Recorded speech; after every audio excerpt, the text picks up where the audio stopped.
YouTube, how's it going? Welcome back to Bananas Epic Gaming, and today on Bananas Epic Gaming we are back at it with another episode of CageTalk. Now, on this episode of CageTalk, I'm going to be doing my first round NFL mock draft for the 2026 NFL draft. That's going to be happening later this year. Now, most of the first round is set as of the recording of this opening. It is the 12th of January, and I have a pretty good idea of what picks 1 and 2 are going to be. So the real draft starts at pick 1. Now please keep in mind, this is my personal opinion and what I would do for each team going into the 2026 draft. I'm going to be giving maybe a few things that they could do in the off season for each team as well. So if you guys would, please be sure to like and subscribe, and tap a little bit on the YouTube app so you guys never miss an upload. And now the NFL draft is now underway. The Las Vegas Raiders are now on the clock. So the Las Vegas Raiders, they have the golden ticket, because as of now, on January 15th, Dante Moore is going back to school, which means there's only one quarterback worth taking, at least in the top 10 picks. You can make a case for Ty Simpson, but I don't think he's worth a first round pick, unless you're absolutely desperate. So even if they get a king's ransom for this pick, they should not take it. They should take their quarterback of the future, which is exactly what they're going to do. And you can bring in his college wide receiver in round 2. And then you would have your quarterback of the future, wide receiver 1, tight end Brock Bowers, and Ashton Genty. And whoever your new coach is, he should have his offense set, and he can just work on the offensive line in free agency and throughout the draft.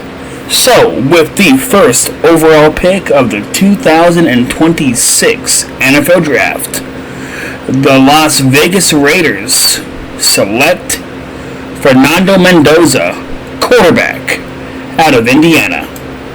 Now, Raider fans, I know taking a quarterback in round 1 is scary, because the last one he took was arguably the biggest bust of all time in Jamarcus Russell. But Fernando Mendoza is not a Jamarcus Russell. Fernando Mendoza is a quarterback that checks every box for where the modern NFL is headed.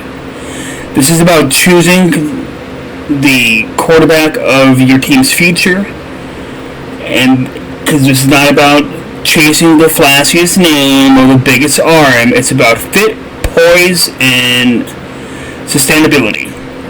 Fernando Mendoza brings high-level accuracy, calm in the pocket, his presence, strong decision-making, and enough mobility to extend plays without forcing mistakes.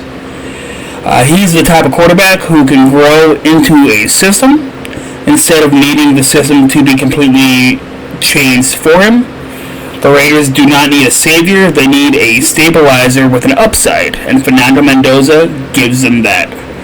This pick signals something very important, that the Raiders are committing to a long-term plan at quarterback, and not another short-term plan like the Geno Smith, Pete Carroll era that they just had. Like I said, the Raiders have not drafted a quarterback since the first round in 2007 when they drafted Jamarcus Russell, one of the biggest busts of all time. They are in desperate need of a franchise quarterback after the Geno Smith trade didn't work out, because you are in a division with Justin Herbert, Bo Nix, and Patrick Mahomes. And Fernando Mendoza can provide you a long-term solution that the franchise has been desperately looking for since Derek Carr was released in the 2022 season.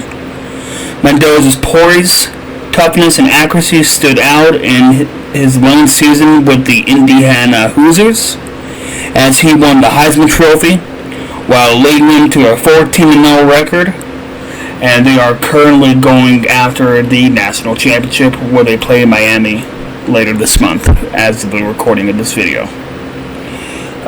With tight end Brock Bowers, running back Ashton Jeanty, the Raiders have the building blocks for an offense that would help Mendoza thrive right away. Get his wide receiver from college in round 2 and just build that line, tweak that line, and you guys are good to go. The Raiders, this should be the easiest pick you guys have ever made. There's no other quarterback that should even be brought up. I don't care how flashy their name is. Fernando Mendoza should be a Las Vegas Raider come draft night. Now on to the next pick. And coming in at pick number 2 is going to be the New York Jets. Now, New York Jet fans, I am sorry because you were going to take Dante Moore here. But now that he is going back to school, you guys are screwed when it comes to quarterbacks. You might run Justin Fields if you guys don't go quarterback in your first 2 picks in the first round because you guys traded away Sauce Gardner and you got a first round pick this year, and I believe it won the following year too, and you also traded away Quinnen Williams. But you also could take Ty Simpson or Chamberlain. But here, I think you guys need to take the best player on the board and make that decision for quarterback when it comes down to it. Because worst case scenario, you guys have a top pick in the draft next year, and you guys could take your pick from the loaded draft class next year. Because next year's draft class is 10 times better. So, with that being said, I'm going to go best player available, and it is on the defensive side of the ball. This guy can play linebacker and edge rusher. I see him like a Micah Parsons. He can come off the edge and he can get to the quarterback, and he can also be in zone coverage as well and man-to-man. So, with the second overall pick of the 2026 NFL Draft, the New York Jets select Arvell Reese, linebacker from the Ohio State University. Now, the New York Jets defense changed dramatically after they traded away their best defensive players, that being Sauce Gardner and Quinnen Williams. Those moves brought more draft capital, but they also left behind major holes in their defense, because now the defense has lost its identity and its ability to make plays. The most glaring stat to the story is the Jets finished the season with no interceptions. That is not bad luck. It means the quarterbacks were too comfortable passing the ball down the open lanes. There was nobody in the middle of the field to force a mistake or nobody on the edge to rush the quarterback, speeding up the decisions. The defense became reactive instead of aggressive. When you lose high-end defensive talent, especially leaders, it creates a vacuum. The Jets felt that immediately, and that's where Arvell Reese will come in. Reese helps fix the Jets because he can restore what the defense is missing: speed, instinct, and disruption in the middle of the field. He can also play on the edge, I believe. I have faith in him. He's the type of linebacker, edge rusher, who doesn't just rack up tackles. He is effective and throws himself into the line of fire before they happen. His range will allow him to close the window in zone coverage. His physical ability discourages quarterbacks to throw in the middle of the field, and his blitz ability forces rush and inaccurate passes. Linebackers don't always show up in the interception totals themselves, but they are often the reasons interceptions happened, and Reese forces quarterbacks off their first read and pushes them to make bad decisions and allows the secondary to play more aggressively, and that's what the Jets need desperately. From a Jets team that struggle to generate turnovers, that impact is massive, and he could be the right step to do it. Beyond the stats, Reese brings something more than just the ability to make the quarterback uncomfortable. He brings leadership and edge. He communicates and diagnoses plays quickly and plays with the kind of urgency that sets the tone for the entire defense. After trading away Sapastoris, the Jets need a new centerpiece, someone who could rally the defense, and Reese is that guy. Most importantly, this pick helps fixes the team by giving the Jets a clear path forward, instead of hoping the defense can survive on effort alone. They add a player who can control game, flip field position, and create momentum-changing plays. Arvell Reese doesn't just fill a hole, he helps rebuild the Jets' defense identity faster, smarter, and more aggressive. That's why I believe he is the right pick, and that's how I think the New York Jets could fix their franchise. Take Arvell Reese here, and then when you back on the clock, I think they have pick 16. We can talk about either going quarterback or adding another defensive playmaker and going quarterback next year and just sticking with Justin Fields for one more year. But Arvell Reese should be the pick here. Now on to the next pick.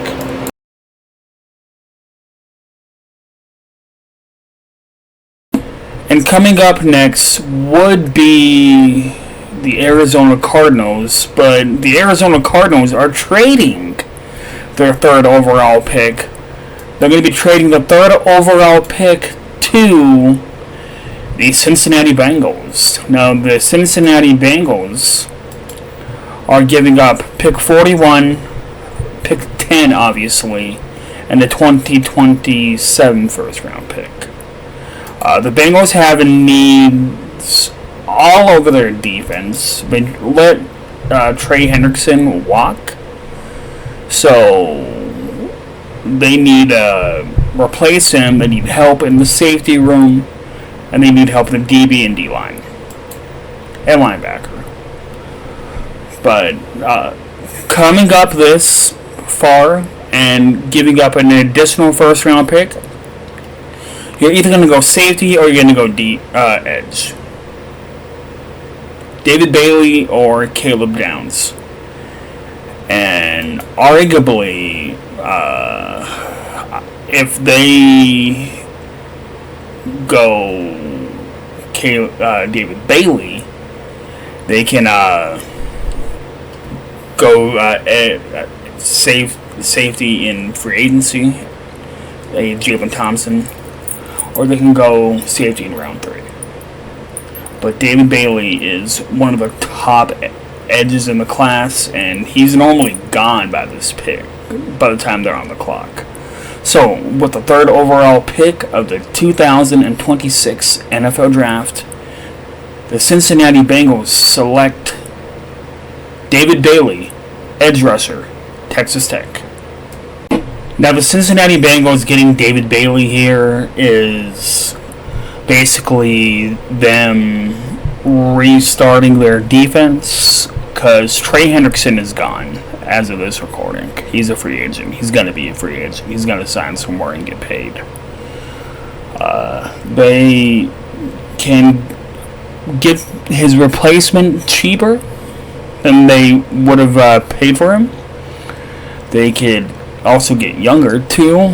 David Bailey is an astounding edge rusher with good length and good reach. He can bring life to that defense and help make Joe Burrow's life a little bit easier. But the Bengals are going to need to spend money in free agency and make the right picks for rounds 3 and beyond.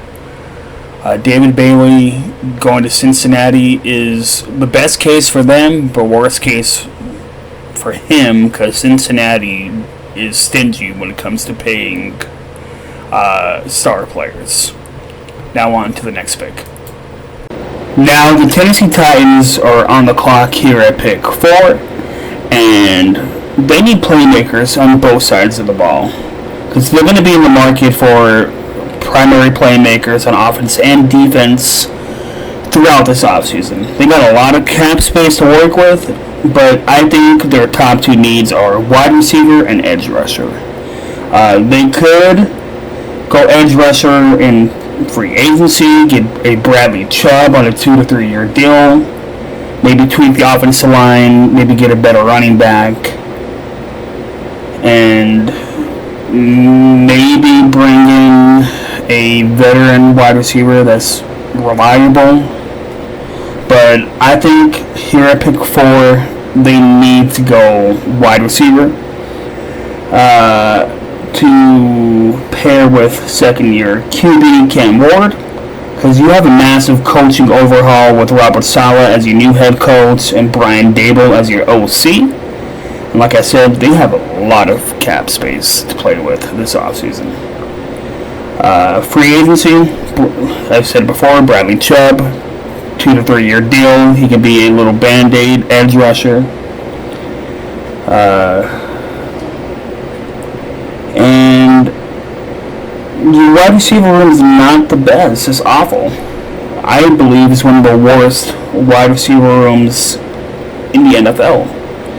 And in order for second-year QB Cam Ward to take that next step, you need to get him a wide receiver he can grow with. And you have your pick of the litter. You can go Jordan Tyson from ASU.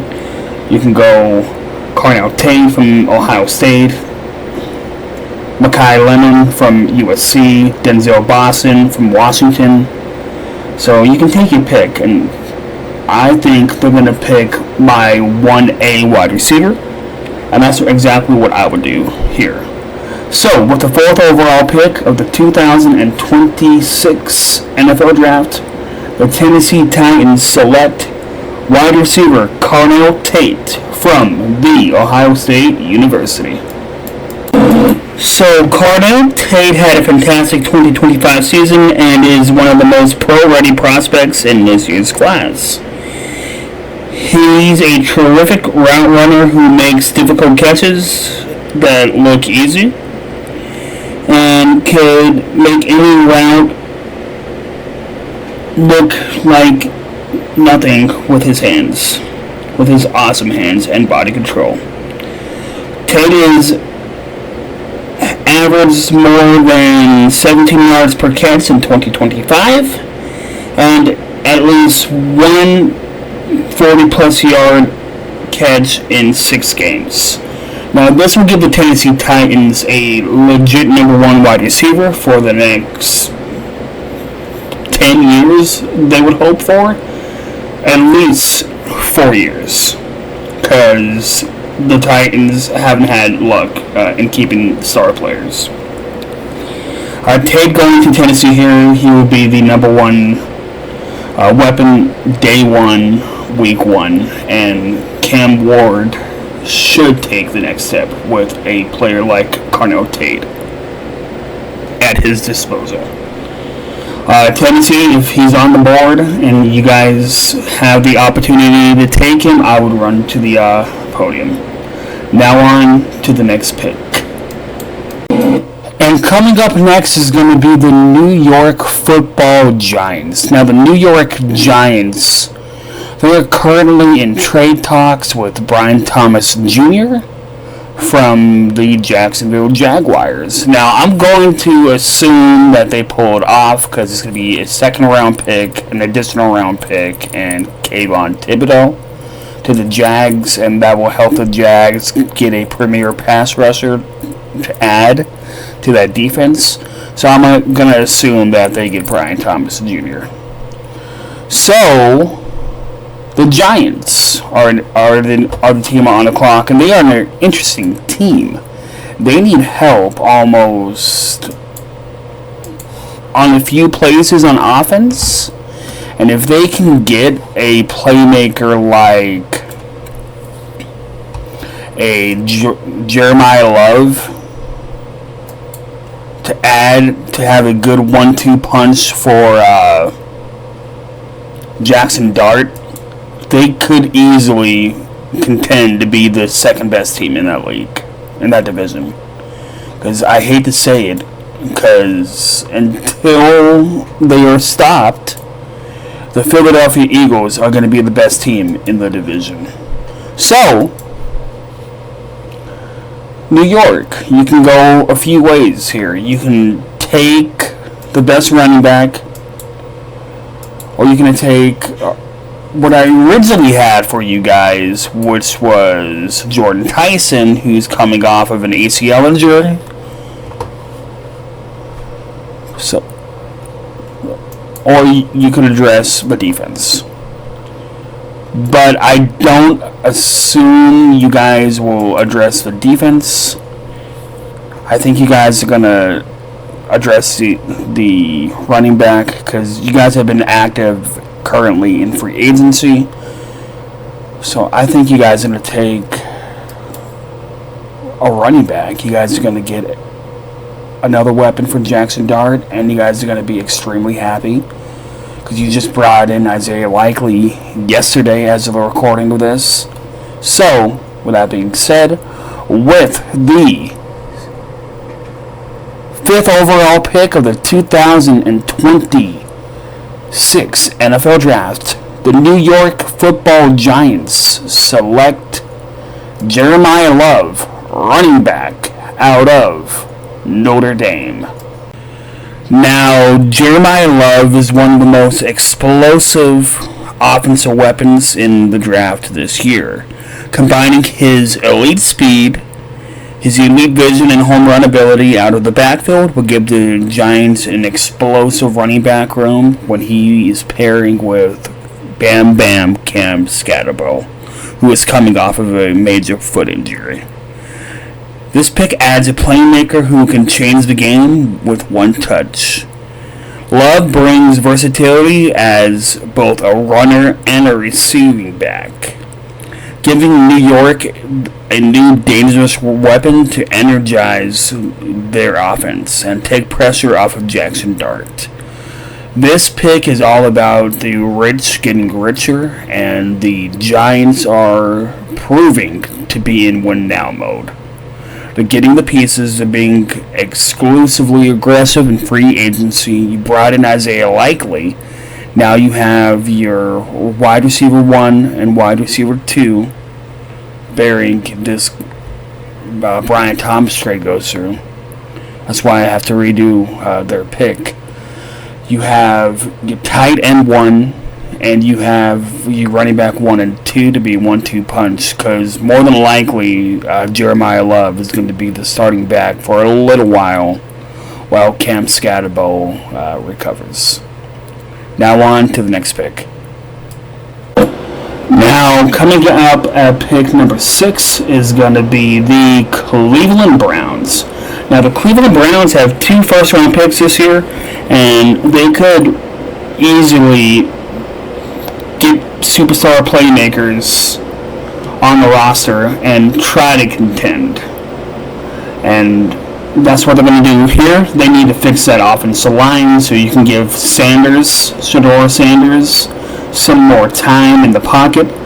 Because you could maybe say, okay, this is his make or break year. If he does not reach our goal that we want for him, you guys could get a quarterback in the much better 2027 class.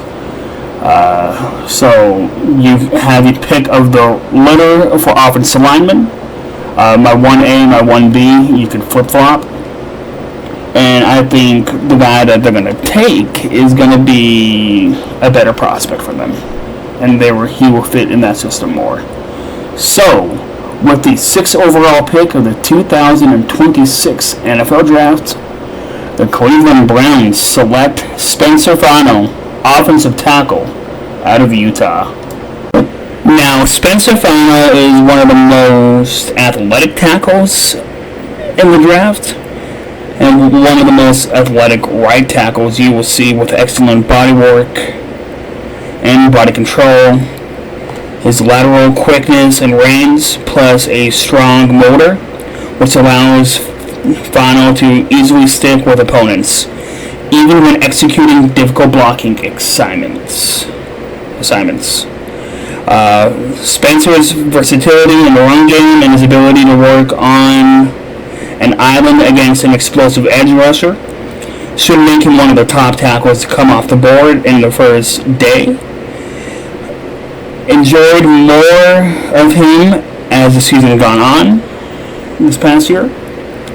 The success of right tackle over the past 2 years than when he did as a freshman at left tackle, it wouldn't be surprising if the Browns see him as a dual threat that could play both sides. But he will be protecting the blind side of whoever the quarterback is for the Cleveland Browns for years to come, whether that be Shedeur Sanders or Dante Moore in 2027. You can take the next step to fixing your offense with Spencer Fano, and that's not a bad start. This should be the pick. Protect the quarterback at all costs. Now on to the next pick.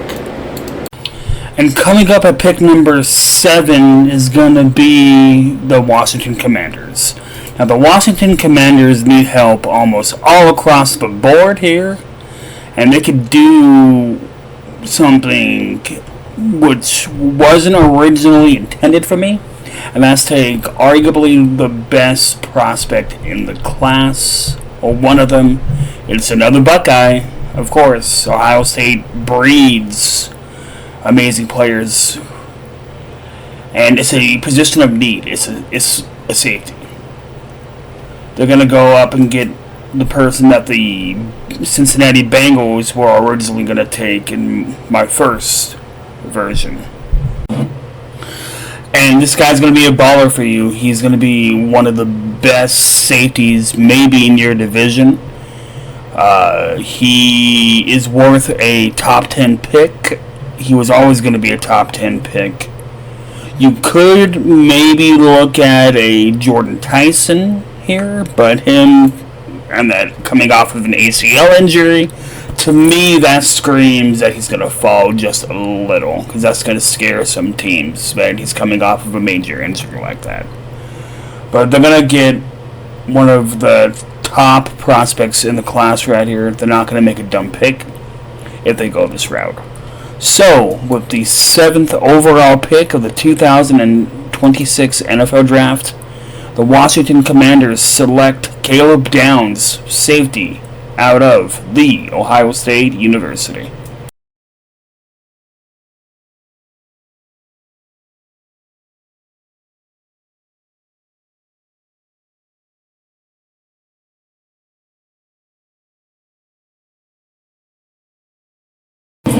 The Washington Commanders get a player that could hopefully help lock down all the amazing wide receivers in the NFC East. Because you guys got guys like Devontae Smith, A.J. Brown, Malik Neighbors. You got potentially Brian Thomas Jr. and CeeDee Lamb. So you need to have a really good secondary, because you're fighting for the 3rd spot in that division every year. Because for now to the foreseeable future, it's going to be the Philadelphia Eagles and then the Giants. So it's you and the Cowboys neck and neck every year going forward. And Caleb Downs gives you the opportunity to put up a good fight. He has quick athletic speed. His effectiveness in the red zone will be top tier for you guys, something that you guys don't have, a lockdown safety. He reminds me a little of Budda Baker from the Arizona Cardinals, and you guys get him at pick 9 where you don't have to trade up because he just fell right to your laps, because all of these are position of needs outside of the Giants pick. The Giants pick is the Reds getting richer. Now on to the next pick. And coming up next is going to be the New Orleans Saints. Now, the New Orleans Saints, they need help all across the board. They could take a Jordan Tyson here, and they could take a Ruben Bain here, and they will have an A+. Them, it's all about what you want and what you need the most. And what they need the most is somebody who is not afraid to pop somebody in the mouth. but Jordan Tyson is too intriguing, and they could go edge later on in the draft. They can go edge in round 2. So with the 8th overall pick of the 2026 NFL Draft, the New Orleans Saints select wide receiver Jordan Tyson out of ASU. Now, the New Orleans Saints getting wide receiver Jordan Tyson here is a steal, because normally he has gone to the New York Football Giants, but with the Giants potentially getting wide receiver Brian Thomas Jr. in a trade that is going around, that's going to happen, he follows to them, right to their laps. So they can get their new wide receiver 1, Chris Olave can be the 2, or he can be the 2, and you give Tyler Stroud another good weapon, because you brought in Travis Etienne to be your running back. So now you're slowly starting to build that offense. And Jordan Tyson is a good option to continue to do so. He can be effectiveness. The most effective he will be is in the red zone. He has good hands, good speed, and good athleticism. He will help you reach new heights and be contenders in the NFC South. I like this pick. The more that I think about this pick for the Saints, the more it makes sense. Because Chris Olave, he's 50-50. He can't. Sometimes he's hurt, sometimes he's not, and you guys are missing that true wide receiver 1. And Jordan Tyson can be that if Olave is down. But Olave, if he's healthy, he can be a good wide receiver 2, a fantastic wide receiver 2. You guys get arguably the steal of the draft, because he has high upside, and he might fall due to some people being concerned about his injury that he suffered a while ago. But you guys should not worry about that. He will be good for you guys. So you guys should take Jordan Tyson, no matter what, if he's there. Now on to the next pick. And coming up next is going to be the Kansas City Chiefs. Now, the Kansas City Chiefs originally were a team that would trade up to take Jeremiah Love, but with them paying K9 the money that they did, they're not trading up for a running back, so they can sit back with their first of 2 first-round picks, because they traded away Trent McDuffie, and they could take arguably the best edge rusher in the class. He's falling on some people's boards because of his arm length. But I think he's too good to pass up. You need a edge and a wide receiver, and obviously a DB. I'm pretty sure you guys are going to try to bring back Tyreek Hill, so that takes care of your wide receiver need for at least a year. And you guys can get a really good pass rusher. You guys also brought back Travis Kelce. You guys are bringing back the Bend. You guys are going to be contenders again, as a shock to nobody. You guys taking this edge rusher will only solidify your defense to being more of a threat. Because if he had longer arm length, he would have been gone by now. But that is the big concern, is his arm length for more teams that I've been hearing. So, with the 9th overall pick of the 2026 NFL Draft, the Kansas City Chiefs select Ruben Bain Jr., edge out of the University of Miami. Now, the Kansas City Chiefs getting the player Ruben Bain, a player like a Ruben Bain, is only going to make them that much better. They lose Laird Chanel to, I believe, Washington on a 3-year deal. And that's going to leave a hole in their run defense, but Ruben Bain could fill that hole and elevate the run defense to another level. He has short arm length, and that's a red flag to most teams. but that should not stump the player that he is. He is a fantastic player with good work ethic and a drive to be the best, and he's coming from a championship-winning caliber mentality, because they were really close this past season, and he gets to play with Kansas City and be around Mahomes and company. That's only going to make him a leader among men. Now on to the next pick.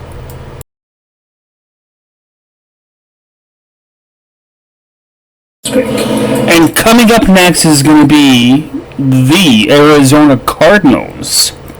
Now, the Arizona Cardinals, we cut Kyler Murray. I don't like that, but I understand it. And it seems like we're tanking, and it sucks, but that's the way it is, and I'll give them this. If we can come out and come away with an Arch Manning, Julian Sane, or Messiah, or Dante Moore, okay.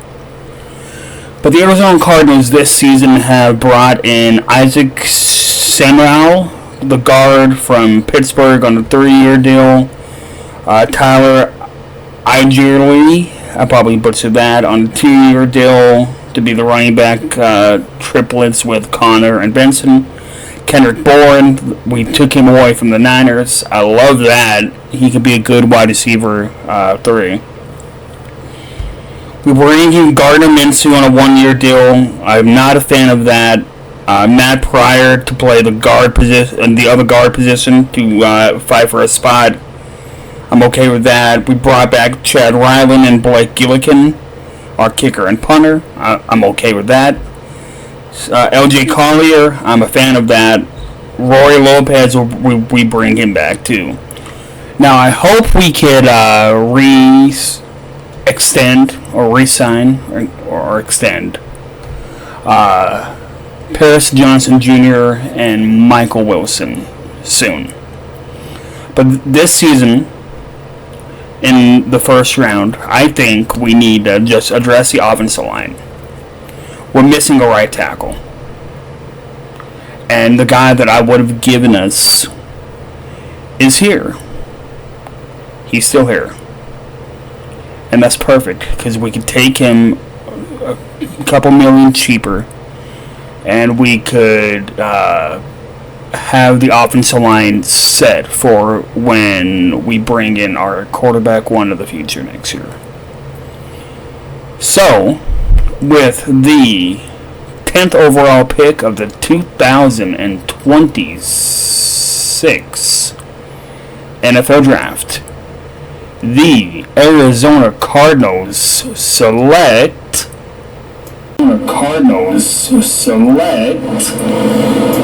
offensive tackle Francis Maniola out of the University of Miami. Now, the Arizona Cardinals are entering the post-Kyler Murray era, and it looks like we're focusing on rebuilding the offense from the trenches outward. Maniola gives the Cardinals a dominant long-term piece on the offensive line who can stabilize the offense while the team figures out their next quarterback of the future. We have him, Paris Johnson, the guard from the series we brought in our center, as long-term pieces, at least for the next 3 seasons. Maniola stands in at 6'6", weighing in at 315. He has been one of the most consistent tackles in college football, a multi-year starter at Miami. He is combined of elite size and strength and athleticism with a polished pass protection skills. His ability to shut down edge rushers and open lanes in the game makes him one of the most safest prospects in the class. For the Cardinals, this pick is about resetting the offensive line and resetting the offense the right way. Rather than rushing to replace Kyler Murray immediately, we can secure the offensive tackle who could protect whoever the quarterback is on the center for the future. Building the offensive line like this will help us for the next at least the next decade, and at least pass protector against NFL edge rushers, a dominant run blocker to establish the new offense identity, gives the Cardinals quarterback, whoever that may be next year, a reliable blindside protector. Francis will be a Pro Bowler. He should be. And him going to the Arizona Cardinals to be the opposite side of Paris Johnson Jr. will only do wonders for him and for the organization, who is in dire need of some good news. I would have taken him at pick 3, and I think Monty would too, because he is a good offensive tackle. And we could really make a statement by building the offensive line and getting ready to get our guy in 2027. Now on to the next pick. And coming in at pick number 11 is going to be the Miami Dolphins. Now, the Miami Dolphins, you just got rid of Tua. You got rid of Tyreek Hill this offseason. I don't think you guys are going to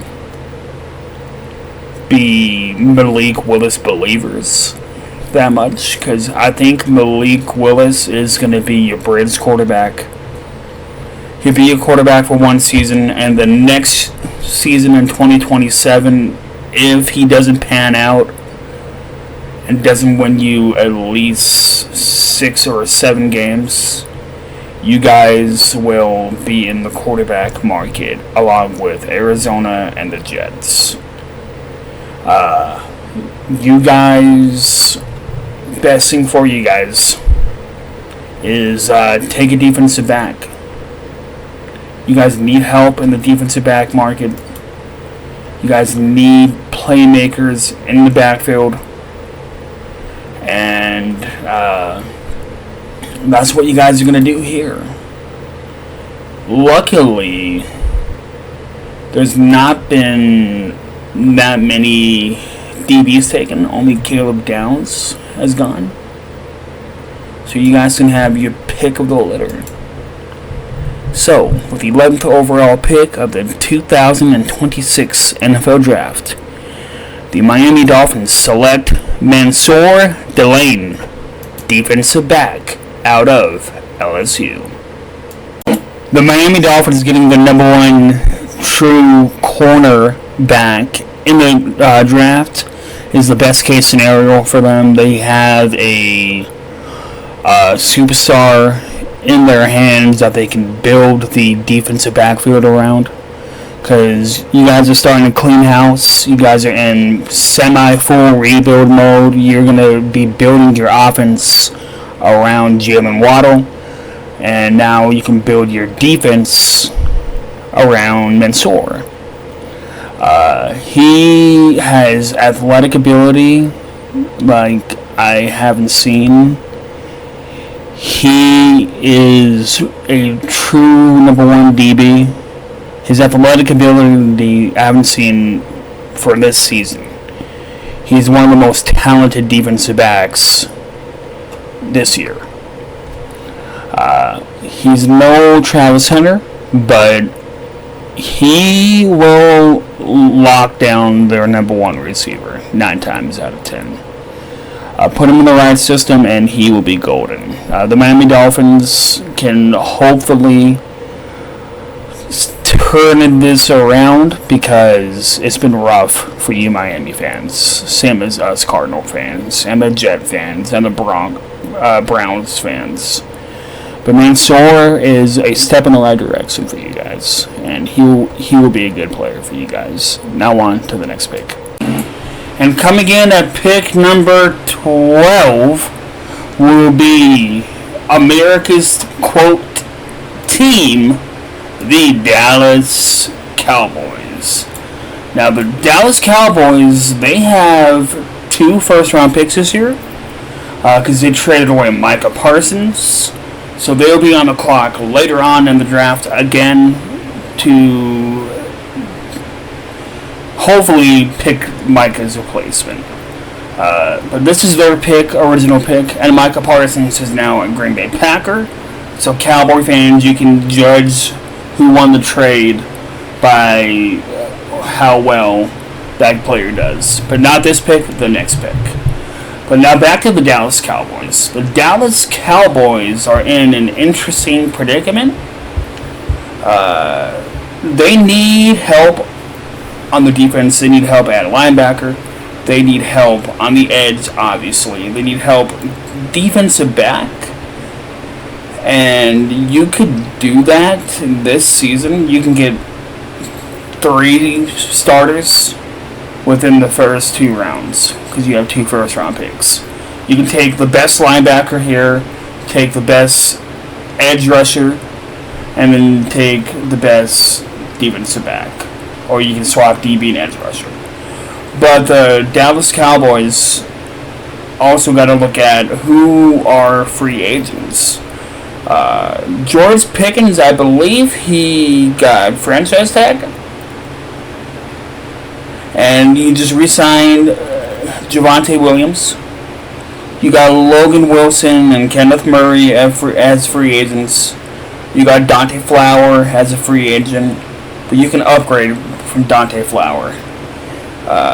Maybe bring back Kenneth Murray. And this guy could be your Logan Wilson replacement. And after that, just quality players you can bring in free agency. But they're going to go out and get the number 1 linebacker in the class. He is my 15th ranked player as of February 26th, because the combine is happening right now. Is the linebackers and I believe the defensive line that are today. But they're going to get the best linebacker in the class. And it is from a college that Jerry Jones has shown that he loves to draft from.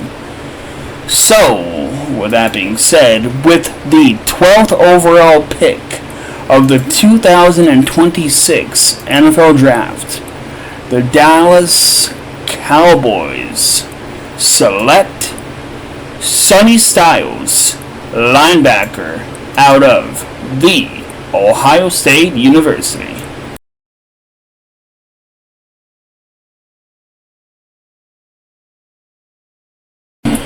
Now, linebacker is not seen as a premier position by the NFL teams now, which always haunts the top prospects in the NFL draft that are coming out as a linebacker. But Sonny Styles is arguably the best player in this draft class out of everybody, or he's one of the top 5 players. But because he plays at linebacker, it is hard to project just how high he may be picked during the draft this spring.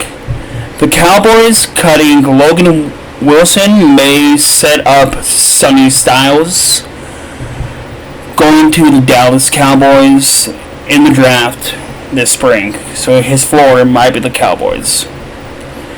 The Cowboys have 2 first-round picks this offseason heading into the draft. They hold the 12th and the 20th pick in the first round, thanks to the Micah Parsons trade. Sonny Styles ranks at the 12th player on Consensus's board, putting him right in the range of the Dallas Cowboys' first of 2 first-round picks. The defense was a massive issue for the Cowboys this past season.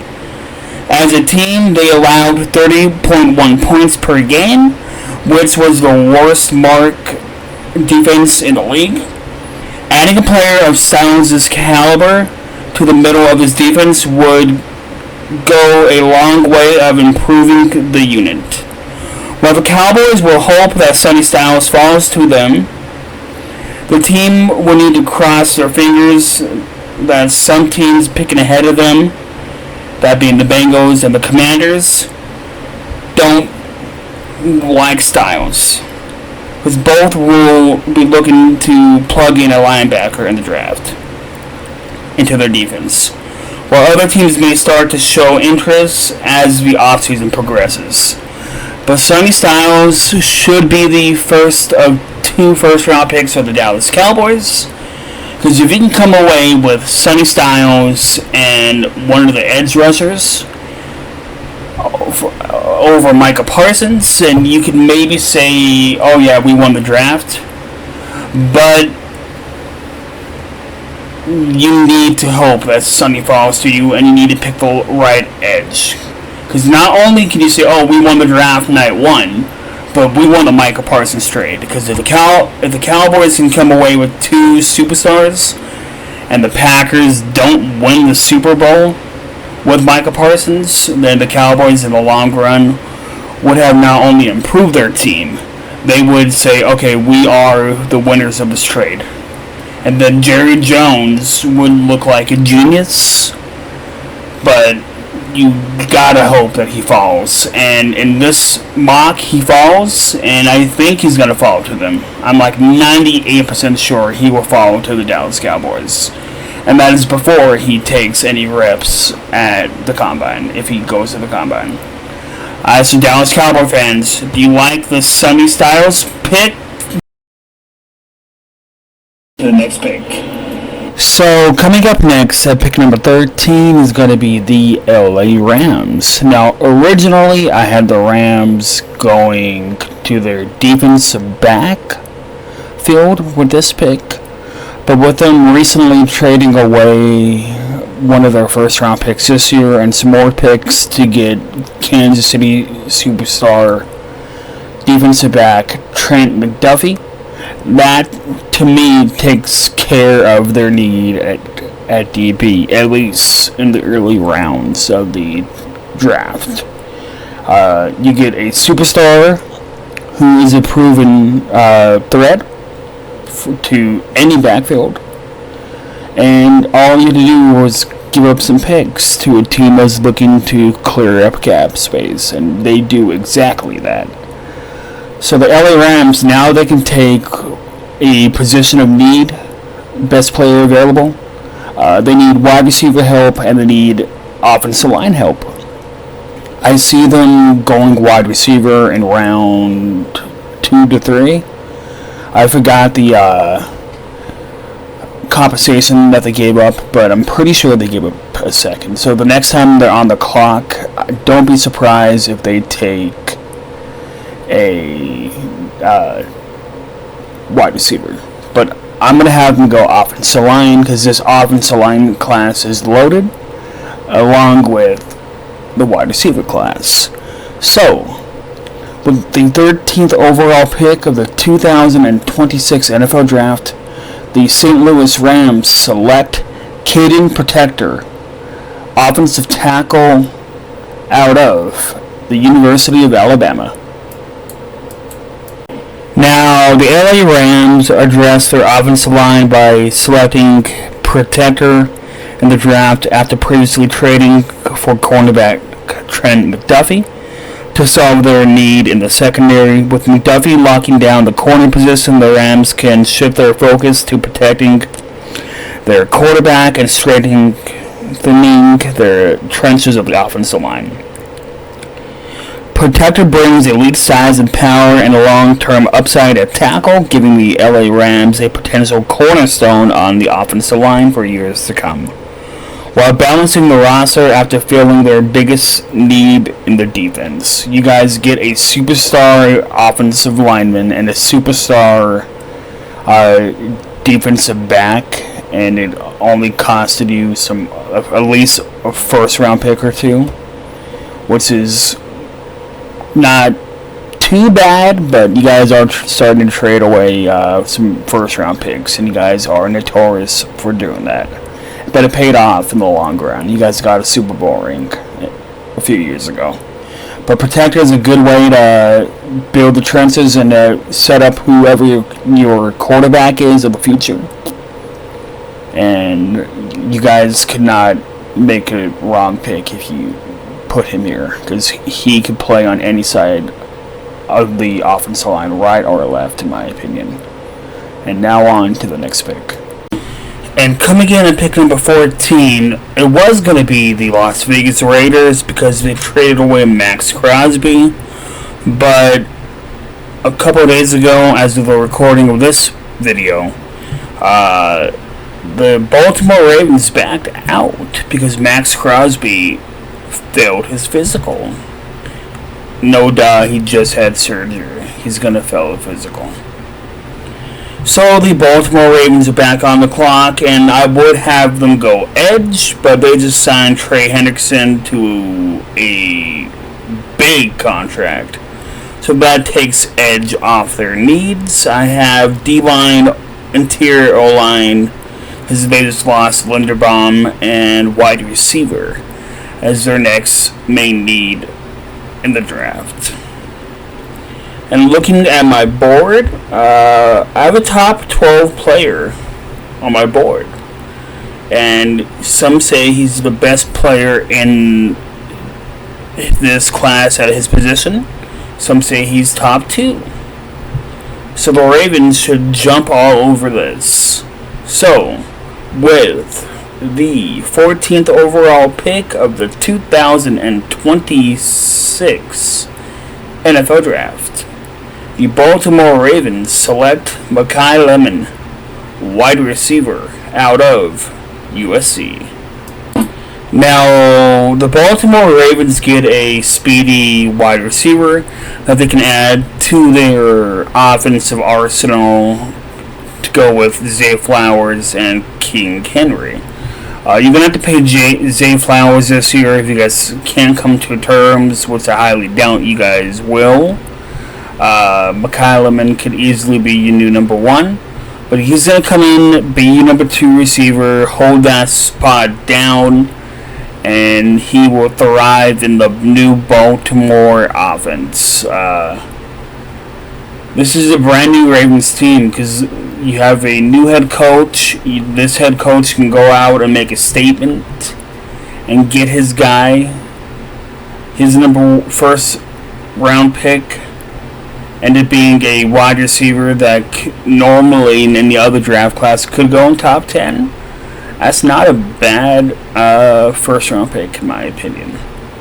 Mekhi Lemon had a good year at USC, and he will thrive in Baltimore. Now on to the next pick. And coming in at pick number 15 is going to be the Tampa Bay Buccaneers. Now, Tampa Bay, they need help in the edge, and they also lost Mike Evans in free agency, but I don't like any of the receivers for them right here.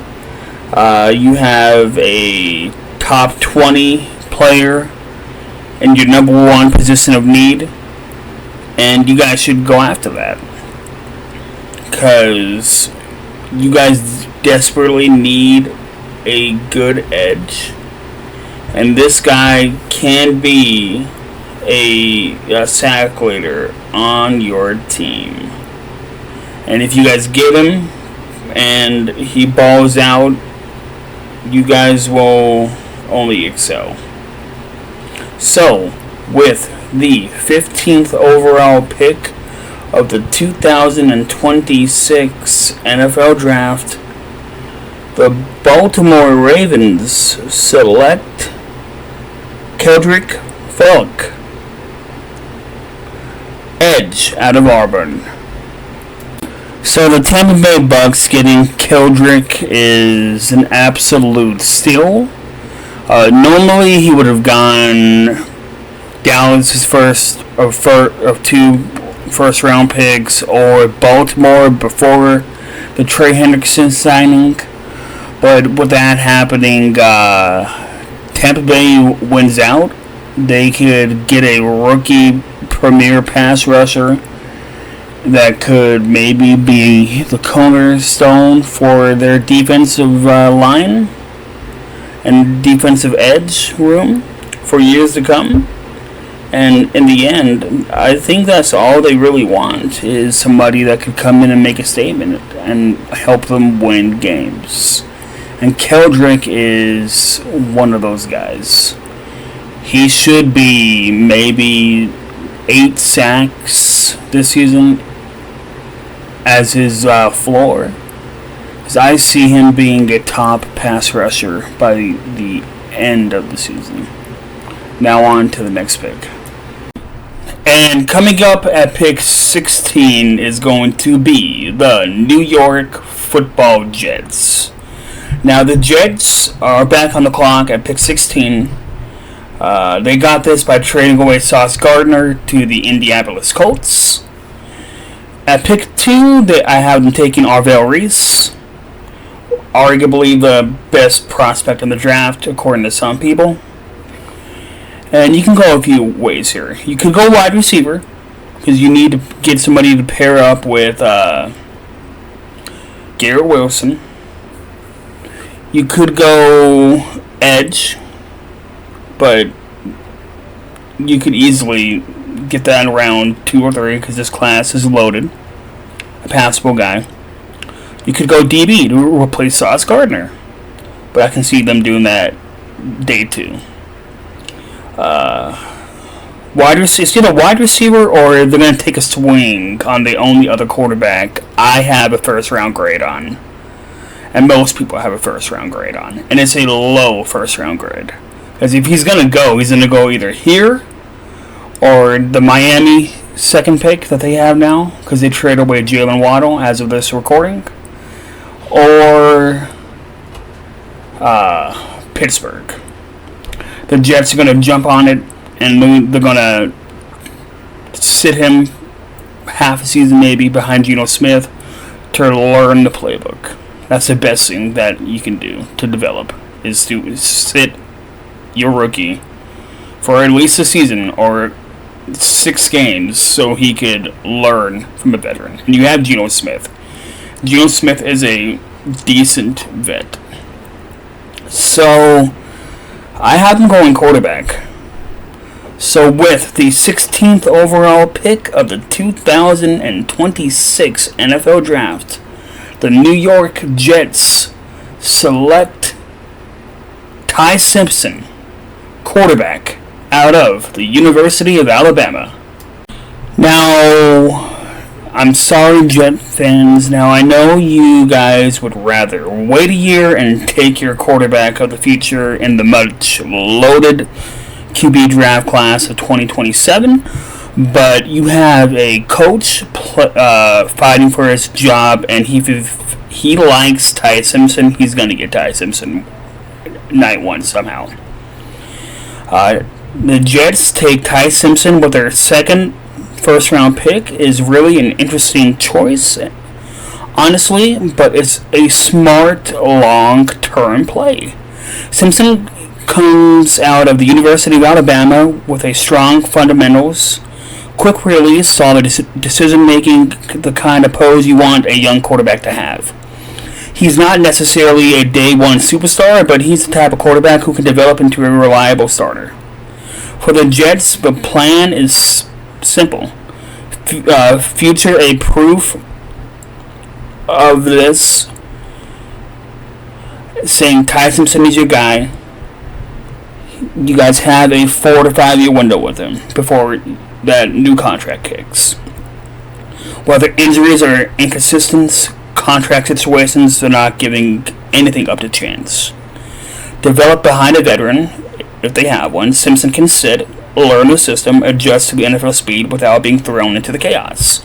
You guys have Geno Smith as your starting quarterback, and he can sit and learn behind Geno, because Geno is reliable-ish to let a guy sit and learn.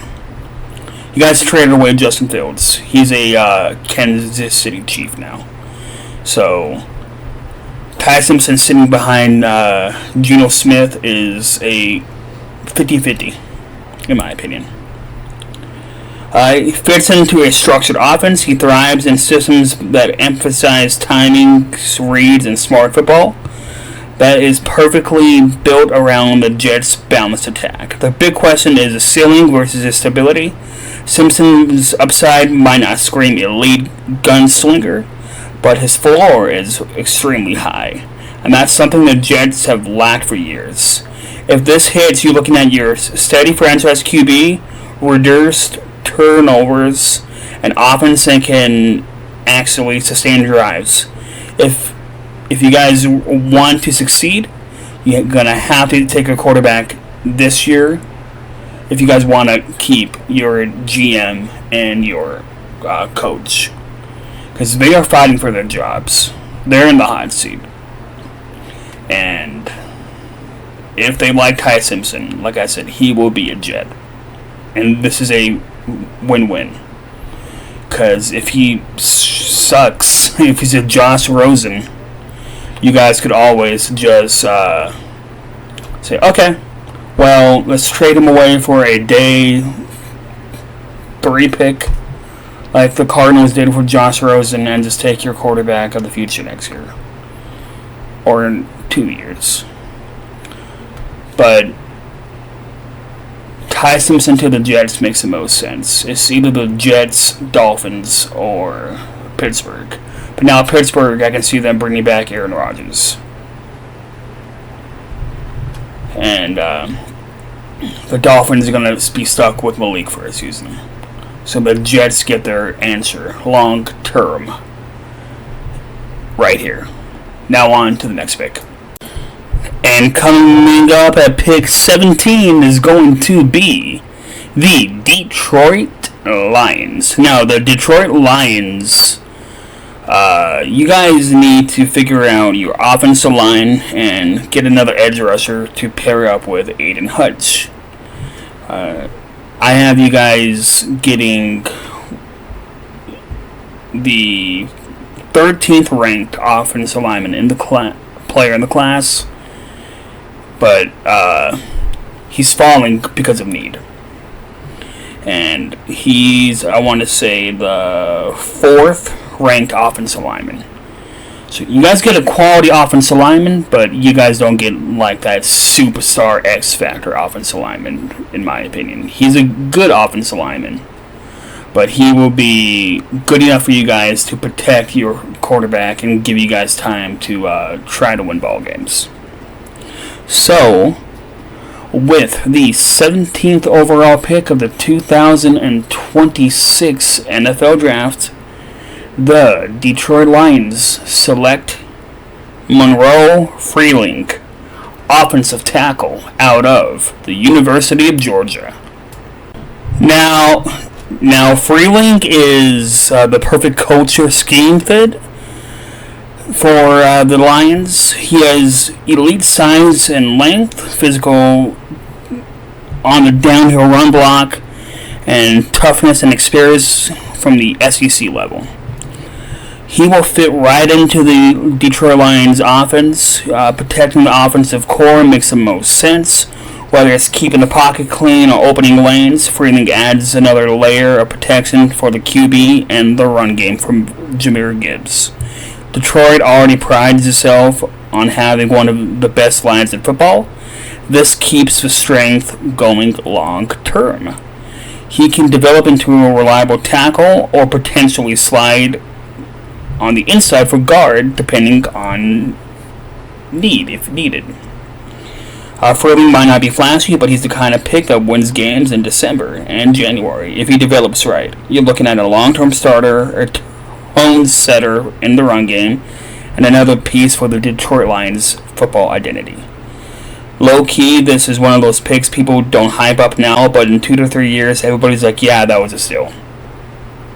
He was an absolute steal. How did he fall?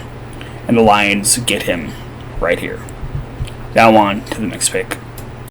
And coming in at pick number 18 is going to be the newly led by Kyler Murray Minnesota Vikings. Now, the Minnesota Vikings, you have a few ways you can go. D-line, safety, DB. You needed a good quarterback because I don't have faith in J.J. McCarthy. And obviously you guys don't, because you just brought in Kyler. So I'm going to have you guys go in the secondary. You guys could get one of the best secondaries in the class. And he will fit in with a glove with Byron Murphy Jr., another former Cardinal. He doesn't have to come in and play the 1. He can be the number 2, and he will thrive in Minnesota. So, with the 18th overall pick of the 2026 NFL Draft, the Minnesota Vikings select cornerback Jamad McCoy out of the University of Tennessee.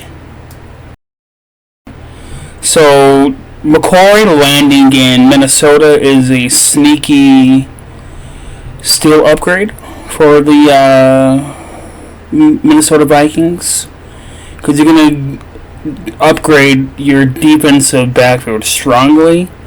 This is the kind of pick that takes real problems away from the secondary. Coming out of the University of Tennessee, McCoy brings physical press man ability, quick feet, fluid hips, and competitiveness at the catch point. He is a must-help in the secondary. The Vikings needed more reliable corner play, and McCoy gives them their guy that can do that and who can develop into a legit outside CB. He can play press, off-man, even contribute in zone, and is huge for a defense that mixes the looks. He plays with confidence and doesn't shy away from top receivers. That mentality matters in the NFC. He might not be a day one shutdown corner, but he has the tools and room to grow a CB1 or a very strong CB2. A player who can match up well against big receivers, a key piece in stabilizing that defense. This feels like one of those picks where, if developed right, Minnesota quickly fixes a weakness and becomes way more dangerous in the NFC. And if you ask me, this is the perfect fit for McCoy. Now on to the next pick.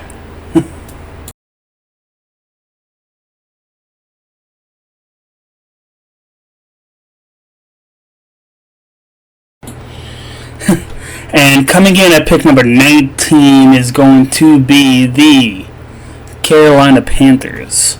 Now, the Carolina Panthers have shocked many people. Some people thought that they would still be a bottom 10-5 team. But they turned around with the play of Tetairoa McMillan. He was a big boost for them. Now I think it's time for them to give some love to their defense. They need help on the D-line and the edge room. And one of the best D-linemen is here. You need a interior defensive line. And you can go out and get them right now. And you can have you pick of the litter. You can go Peter Woods, or you can go Caleb Banks. For me, there's not that much of a difference between them. I think both would be a tremendous fit here. So it's just who I have ranked higher, and it's not that much of a gap room, in my opinion, between those two. So, I think the best person for them is going to be this gentleman. So with the 19th overall pick of the 2026 NFL Draft, the Carolina Panthers select Caleb Banks, defensive tackle out of Florida. Now, Caleb Banks being taken by the Carolina Panthers is a low-key, powerful move to rebuild that defensive front. He brings strong interior presence, good size and power at the point of attack, and ability to clog run lanes and eat double teams. Fixing the run defense is why this works for Carolina. The Panthers have needed a more toughness on the inside. Banks helps anchor the middle and makes the life of the linebackers behind him that much easier. This is how you rebuild the right way. Start inside, get physical, and control the line of scrimmage. Upside as a distributor, he is not just a space eater. There's flashes of his pass rush ability that could help develop over time. He's projected to be a rotational D tackle early and potentially could be a starter within a year or two. He could be a core piece of a more physical defense identity. It's not a flashy pick, but it's one of those picks that if everything around it gets better, Carolina can keep stacking picks like this, and their defense is going to start to look very different in the years to come. And he had a pretty good combine. He 6'6", 327, 35-inch arms, 10 and 7/8 hands, 5.4 4-yard dash, 1.76 10-yard split, 32-inch vertical, 9.6 broad jump. This is just somebody that would totally change the life of the Carolina Panthers defense, and he is much needed. The Carolina Panthers will excel with this pick, in my opinion. Now on to the next pick. And coming up next at pick number 20 is going to be the Dallas Cowboys via Green Bay Packers. Now, as of the recording on March 17th, 2026, the Dallas Cowboys have brought in Quinnen Williams for a first-round pick, the highest one for either the Packers or the Cowboys, because the Packers gave up this year's 2026 and 2027 for Micah Parsons. And they also brought in Rashawn Gary, and I believe he was like a day 3 pick, 6th round, 5th round pick. So you solve your D-tackle need, and you have a question mark on your edge need. You can maybe bring in a Zion Young or an R. Mason Thomas in round 2. And you can go and get a edge rusher next offseason if you desperately still need one.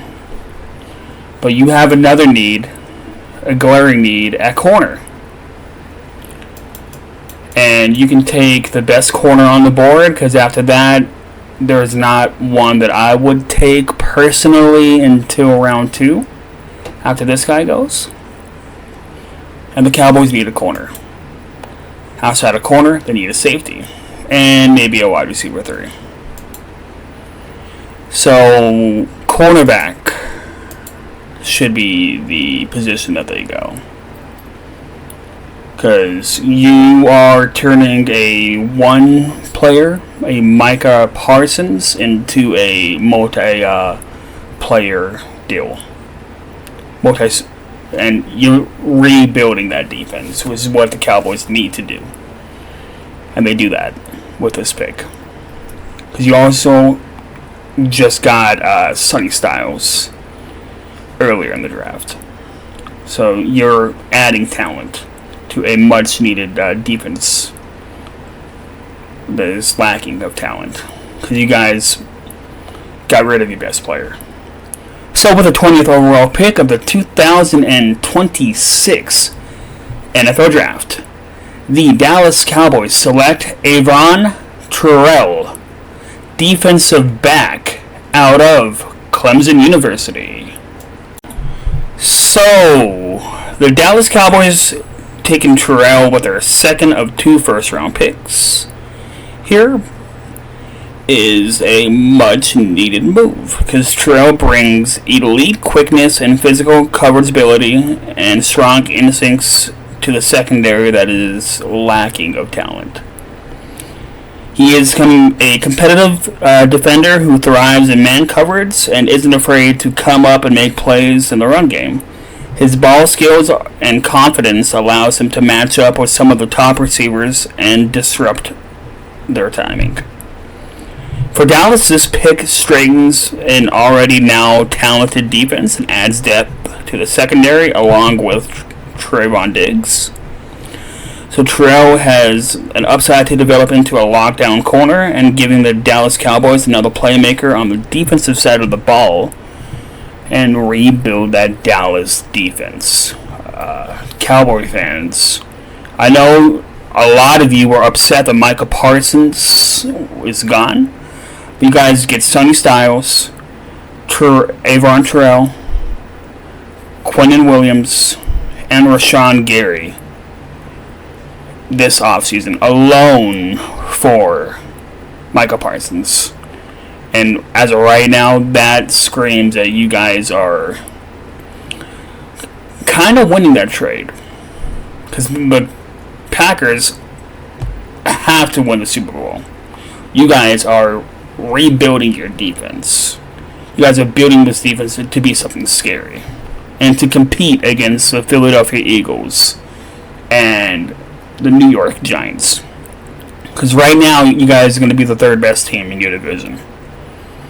And adding defensive superstars like this is a way to maybe sneak a win or two from the top two teams and fight for the second spot. Maybe the first spot. Terrell will be a tremendous impact starter for the Dallas Cowboys on day one. Now on to the next pick.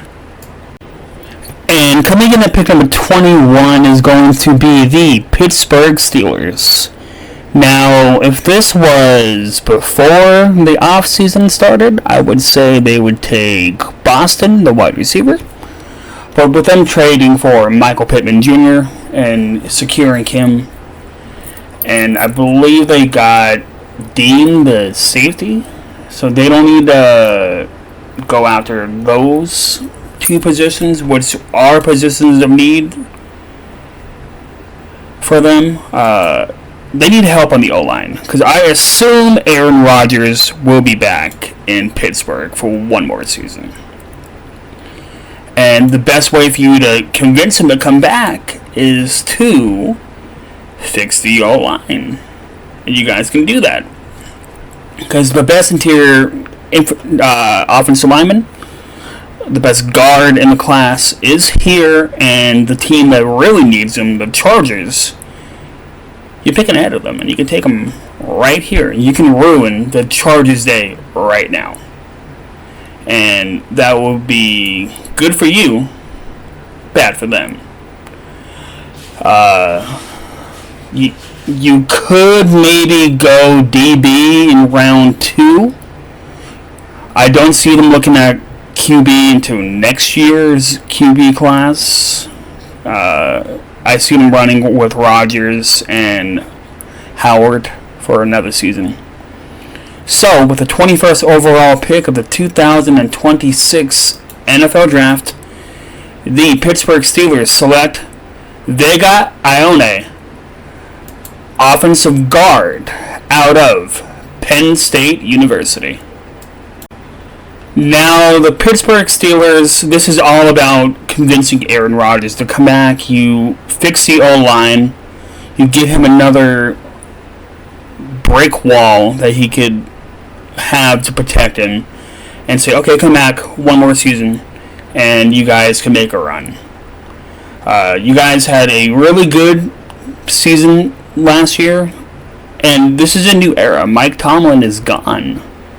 So the new coach is going to be taking his first round pick and building the trenches, building the wall to protect his quarterback. And Vega Ione is the best one you can get at this position. You need a good guard. He is arguably one of the best guards in the past few years, and he's been tremendous at Penn State, and he will be tremendous in Pittsburgh. This is a pick to basically, like I said, convince Rodgers to come back, or else you guys will be running with Will Howard, and you guys might have a top 10 pick for the first time in a while. But yeah, you guys taking Vega Ione and solidifying your offensive line. You guys have Michael Pittman and DK Metcalf as your wide receiver 1 and wide receiver 2. And now you guys could say, okay, come on, let's make a run. Because the Ravens are going to be the Ravens. And the Bengals are going to be the Bengals. And the Browns are the Browns. You guys have a chance, so you guys could take the division back. And building the trenches, building that brick wall for your quarterback, is the best shot for you. I like this pick. Do you? Now on to the next pick. And coming in at pick number 22 is going to be the Los Angeles Chargers. Now, LA, you have a decent enough line where you could take the interior guard in round 2. Because there's nobody worth taking right here. Emmanuel Pagano, I think that's his name. The guard from Oregon. The interior lineman from Oregon. I believe he plays guard. He is 42nd ranked in the entire class. So you don't want to touch that right now. So you can go to your next need, and that is defensive tackle. You need to beef up the trenches. And luckily, there's only been, I want to say, one D tackle taken, and that was Caleb Banks. And this is the 1B, 1A player.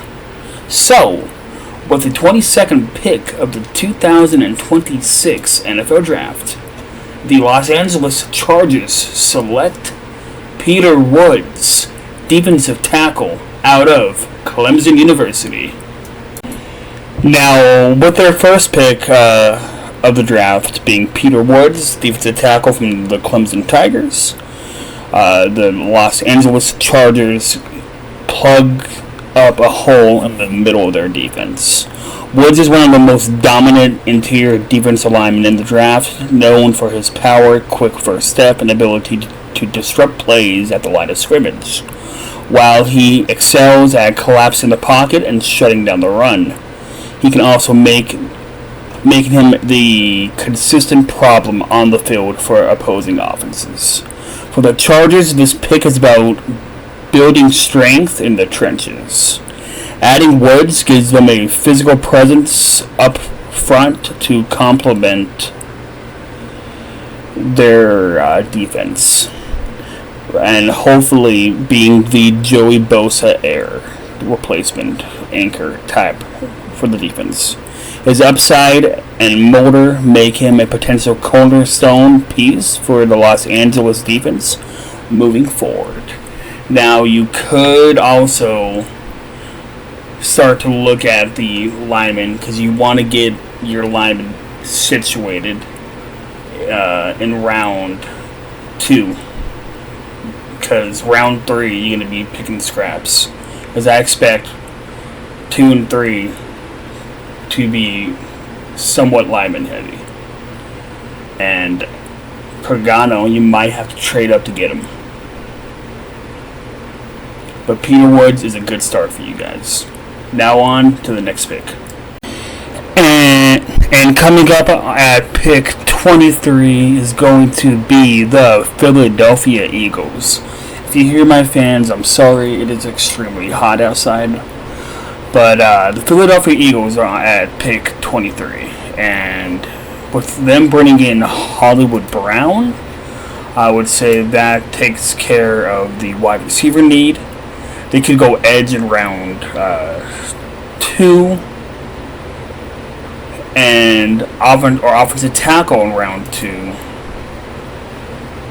and maybe a tight end. But you got Dallas Goedert, so tight end is not necessarily a big need for them, even though some people are saying.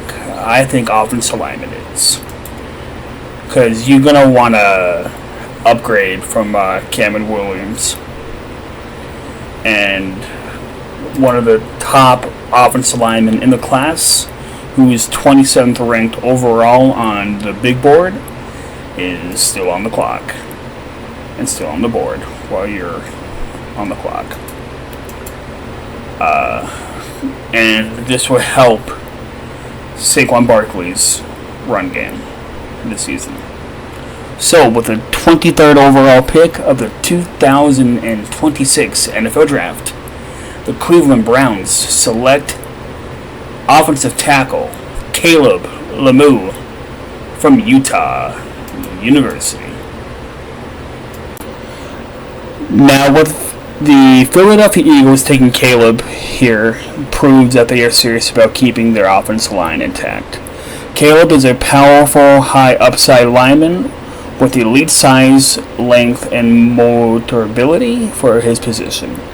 He's especially dominant in the run, using his strength and leverage to move defenders off the ball, which fits perfectly with the Philadelphia Eagles' physical offense identity. As a pass protector, he shows strong footwork and balance with the tools to develop into a reliable blindside protector at the next level.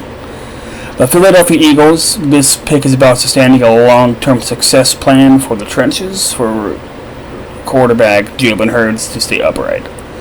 Keeping him protected remains a top priority, and Caleb adds depth to a now even more qualified offensive line. Philadelphia's future as a starter, he can step in day one and be the anchor on the offensive line. Learning from veterans like Elaine Johnson, who is one of the best offensive linemen in the NFL, in one of the best offensive line systems in the NFL, Caleb is in the perfect situation to develop if he reaches his full potential. This could be another classic Eagle pick, a dominant lineman that becomes a cornerstone for the franchise for years to come. And now on to the next pick. And coming up at pick number 24 is going to be the Cleveland Browns. The Cleveland Browns have 2 first-round picks this year. And with their first-round pick, they picked an offensive tackle. And now with this one, I'm going to surprise you. They took Fano at pick number, I want to say 6. Yeah, pick 6. So their needs, they need wide receiver, interior line, DB, quarterback, edge. Wide receiver, since they have Isaiah Bond and Jerry Jeudy, you could go wide receiver here. But I could see them easily getting a wide receiver like a let me give you a Chris Bell in round 2.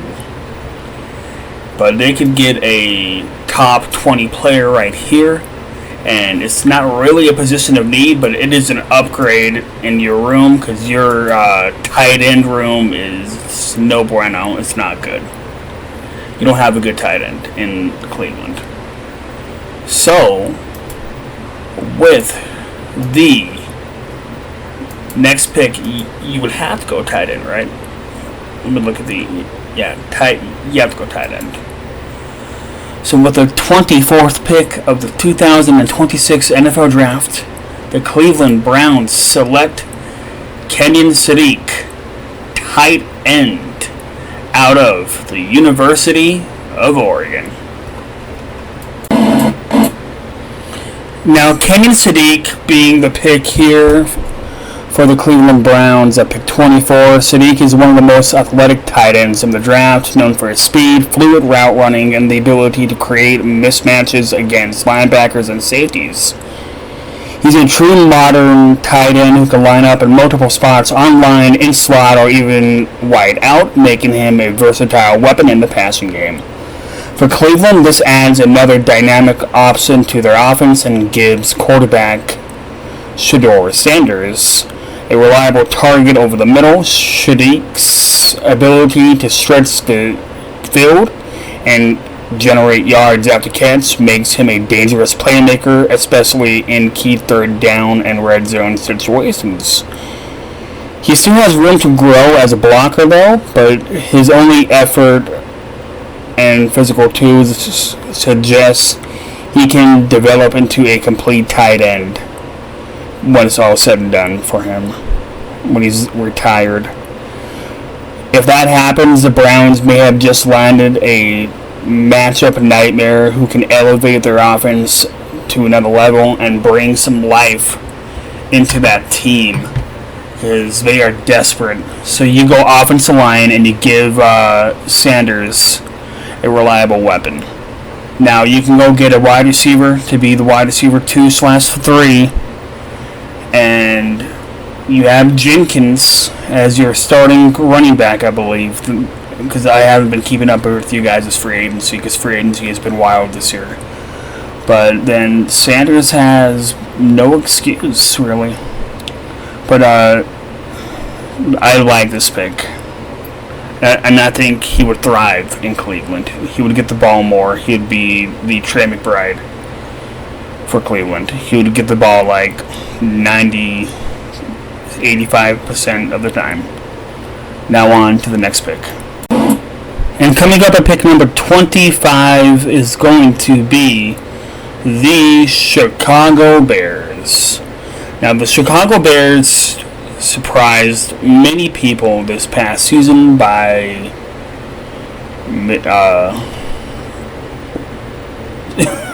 having a winning record. Caleb Williams did really good this year.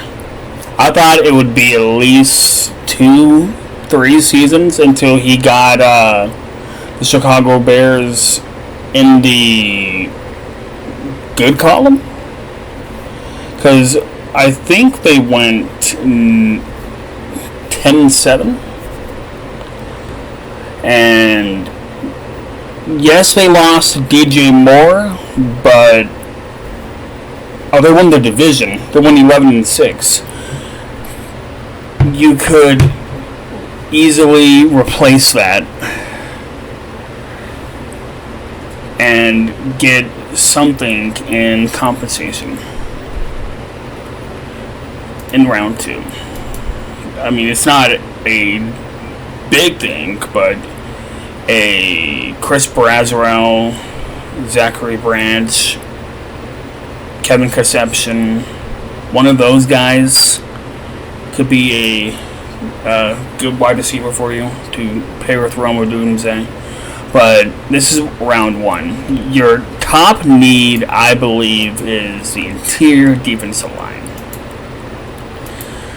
You can plug up the trenches with a stud, and he knows how to win because he comes from a winning school. So, with that being said, with the 25th overall pick of the 2026 NFL Draft, the Chicago Bears select Caden McDonald, defensive tackle, out of the Ohio State University. Now, the Chicago Bears going to get Big D tackle to plug up the middle of their defense in Caden McDonald from Ohio State. It just proves that they want a powerful interior presence who can thrive at stopping the run and clogging up the middle. With his size, strength, and ability to occupy multiple blockers, he brings a physical tone to the defensive front. He also flashes upside as a passer, showing the ability to push the pocket and disrupt the quarterback from the inside the pocket. For Chicago, this pick is about building a tougher, more dominant defensive identity. Pairing McDonald with a young talent on the defensive roster gives the Bears a strong foundation up front, helping free up linebackers and improving overall the defense's consistency. McDonald may not be the flashiest pick, but his impact in the trenches cannot be overstated. He's the type of player who does the dirty work and help elevate the entire defense around him.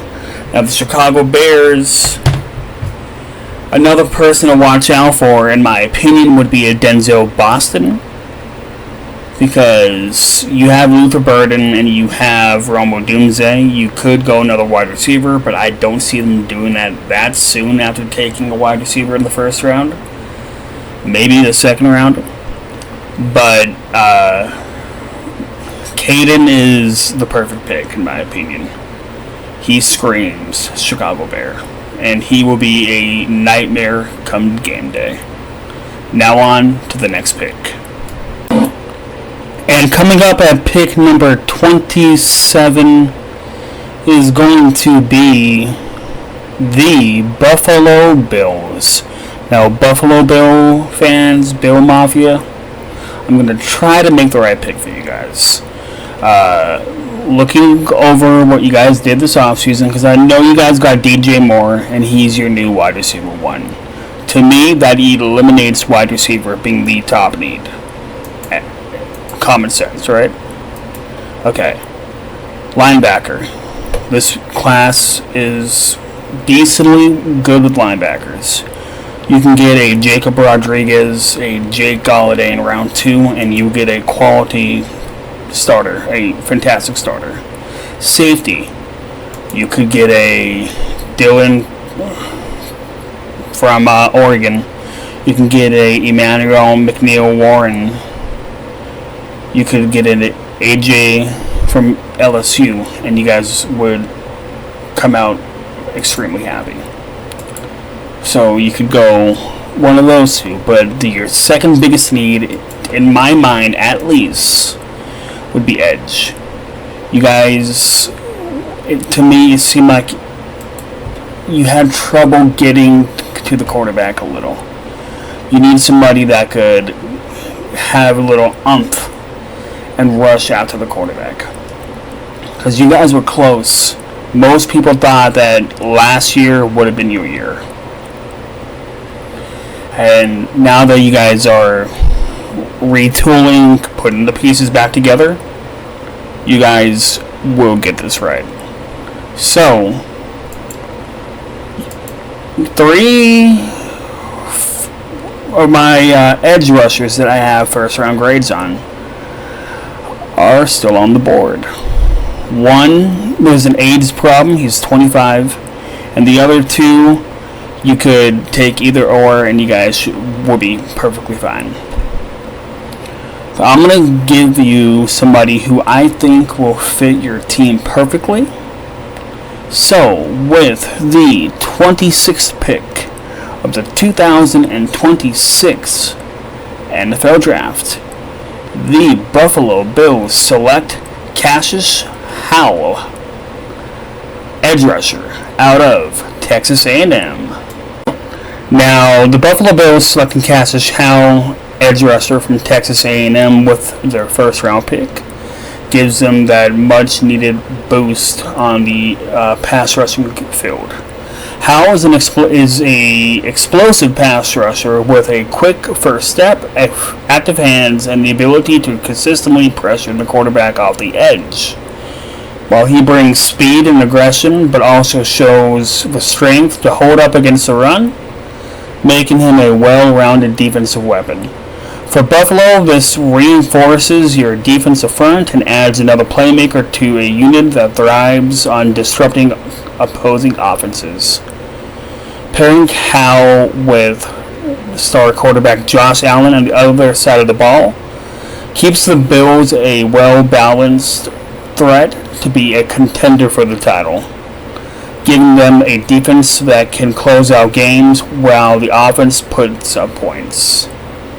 With his upside and motor, Howell has the potential to develop into a key piece of Buffalo's defense, to be a consistent threat off the edge for years to come in Buffalo. Now, Bills Mafia, this guy is an absolute dog. He is somebody that will give you 110%. I think he would fit perfectly in Buffalo, and I think he will rack up sacks for the years to come. Now on to the next pick.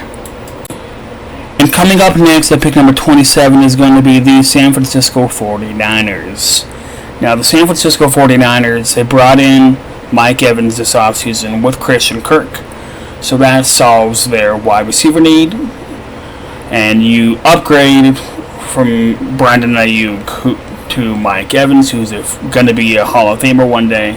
Christian Kirk could be your slot wide receiver, and you still have Ricky Parcell. So your starting receiving core is good. You have Christian McCaffrey still. When he's healthy, he's still good. You have George Kittle, who's a top 2 to 3 tight end in the league. Your defense is okay. I could see them going defense in round 2. but I think they're going to go on the offensive side of the ball, offensive line, so they could get the heir to Trent.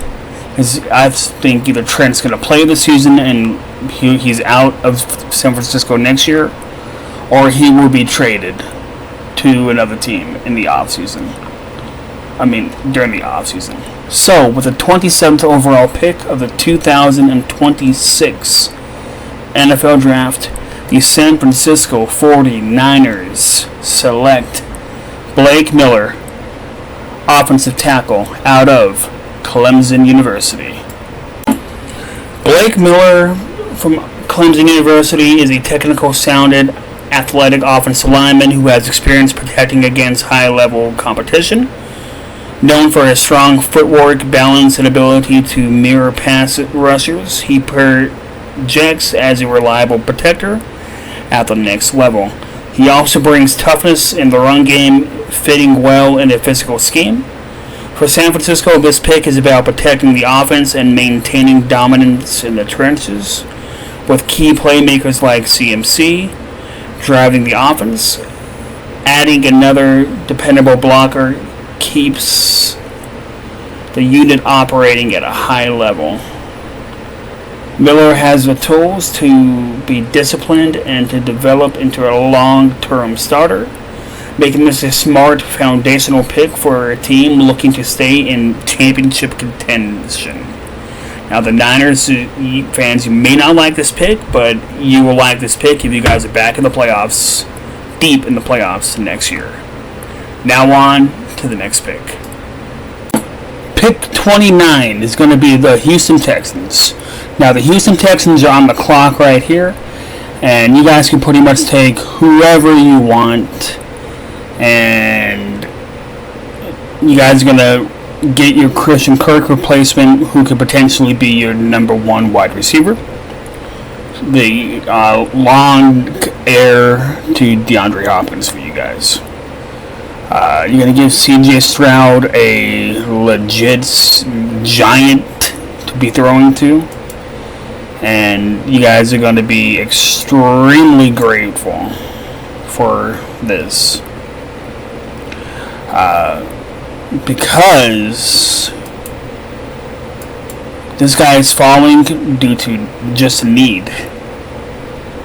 And you guys went out.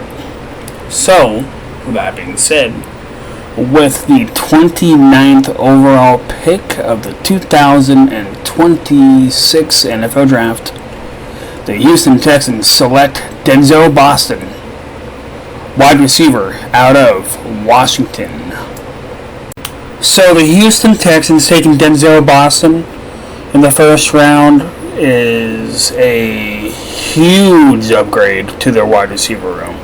Boston is a big-bodied, explosive playmaker who can thrive in contested catching situations and can stretch the field vertically. He stands in at 6'4", and he gives Houston a true outside threat with the size and body control to win against a physical NFL corners.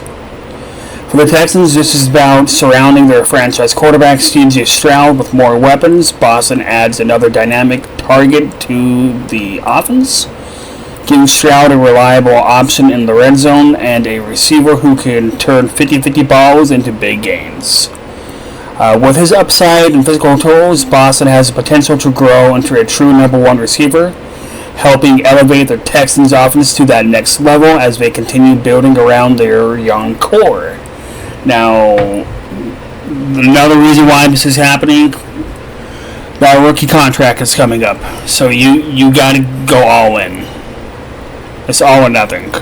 Because once that rookie contract is up, unless CJ Stroud wants to have a team-friendly deal so he can have talent around him, it's going to be really rough to have like superstar playmakers on your team. And Denzel Boston, it gives you a superstar for at least 5 years with the franchise, with the fifth-year option. Now on to the next pick. And coming up next is going to be The Kansas City Chiefs. Kansas City's coming in at pick number 29. Denzel just went at pick 28. If I said 29, I'm sorry. This is pick 29. Kansas City, they traded away Trent McDuffie to the LA Rams, and they got this pick. So Kansas City, you're rebuilding your defense. You took Ruben Bain at pick 9, and now you need a DB, wide receiver, and O-line help. O-line, you could go a Caleb Turner in round 3, a Jennings Dunker in round 3, a Max in round 2. You could go a Elijah Shuat in round 3, Antonio Williams round 3, Skylar Bell round 3 for wide receiver, or you can just bring back a veteran. But this is about what you're going to be doing to the draft, and I think you guys are going to get your Trent McDuffie replacement right here. He's the 36th ranked player, and I originally had you guys going wide receiver, but all the good wide receivers right here are gone, and you guys need help in the secondary. Now that Trent McDuffie's gone, and you guys could get his replacement right here. So, with the 29th overall pick of the 2026 NFL Draft, the Kansas City Chiefs select Colton Hood, defensive back out of Tennessee. Now, at pick 29, Colton Hood going to Kansas City is a much needed thing. With Trent McDuffie now in LA, this pick becomes even more important for Kansas City Chiefs to do. Kansas City needs to reload at corner, and Hood steps into the potential immediate contributor with an upside to grow into a true number 1. Because right now he will be your number 1 DB. He plays a long physical corner with strong instincts and the ability to play tight man coverage. He excels at disrupting receivers at the line of scrimmage and has ball skills to make plays downfield, making him a strong fit for an aggressive defensive scheme, which Kansas City is. For a team that's still in a championship mode led by Patrick Mahomes, adding a young, high upside defensive back like Hood helps keep the defense competitive while the offense continues to dominate.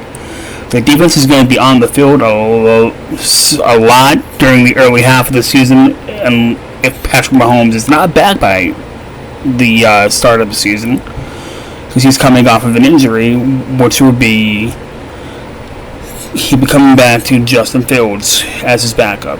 So the defense is going to be really busy, in my opinion. And Hood should be able to hold down the defensive backfield this season. If you can, bring in a veteran during training camp, so you can have somebody that could help him get to that next step. But Colton Hood to Kansas City makes too much sense, given the position and how the draft has fallen. Now on to the next pick. And coming up next would have been the Denver Broncos, but they traded away their first round pick and I believe a couple of late picks for Jalen Waddle to the Miami Dolphins. Now the Miami Dolphins, this screams tank job, in my opinion.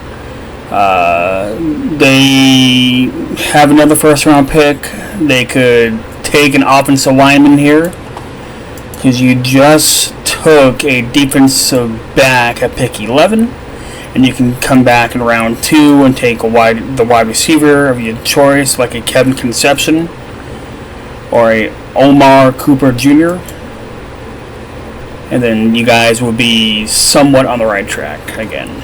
But it seems like you guys are tanking. But offensive line offensive tackle specifically, is the position that I would go for.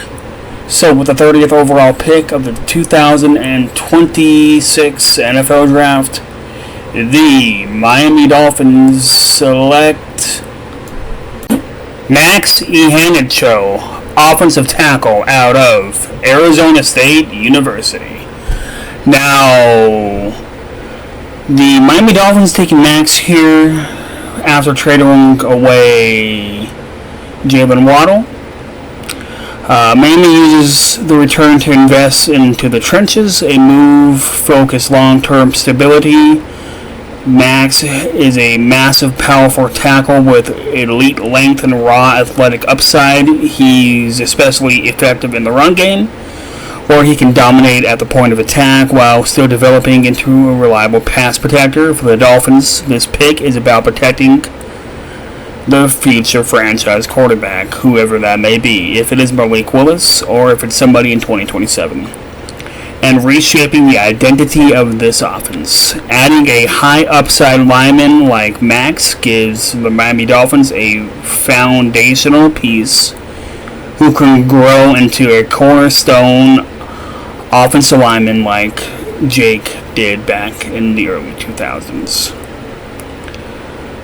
It's a different direction after trading a dynamic weapon, but one that could pay off, building from the inside to ensure the offense has protection it needs to succeed long term. Like I said, you could go wide receiver now in the second round, and you come out a little better than you did. You don't have to have that Jalen Waddle contract, but you did give up one of the best player on your team. But you guys are trying to rebuild and get younger, and I understand that. I think it's you're going to be one of the 3 teams for the Arch Manning sweepstakes. But you guys revamping your offensive line is the best thing you could do. Now on to the next pick. Pick number 31 is going to be the New England Patriots.